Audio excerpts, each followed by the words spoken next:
Institutes of the Christian Religion by John Calvin. Book 1, chapter 4, section 4, Hypocrisy. A second sin arises, that they never consider God at all unless compelled to, and they do not come nigh until they are dragged there despite their resistance. And not even then are they impressed with the voluntary fear that arises out of reverence for the divine majesty, but merely with a slavish, forced fear, which God's judgment extorts from them. This, since they cannot escape it, they dread even to the point of loathing. That saying of status, that fear first made gods in the world, corresponds well to this kind of irreligion, and to this alone. Those who are of a mind alien to God's righteousness know that his judgment seat stands ready to punish transgressions against him, yet they greatly desire its overthrow. Feeling so, they wage war against the Lord, who cannot be without judgment. But while they know that his inescapable power hangs over them because they can neither do away with it nor flee from it, they recoil from it in dread.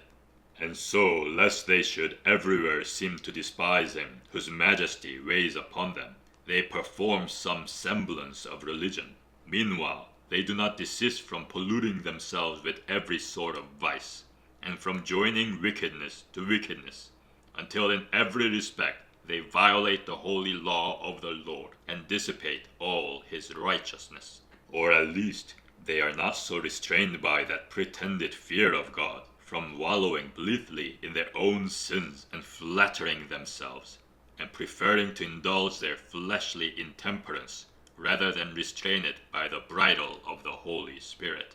This, however, is but a vain and false shadow of a religion, scarcely even worth being called a shadow. From it, one may easily grasp anew how much this confused knowledge of God differs from the piety from which religion takes its source, which is instilled in the breasts of believers only.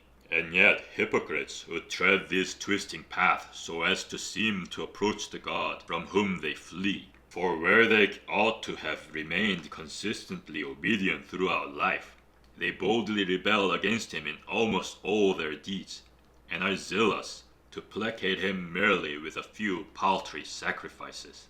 Where they ought to serve him in sanctity of life and integrity of heart, they trump up frivolous trifles and worthless little observances with which to win his favor.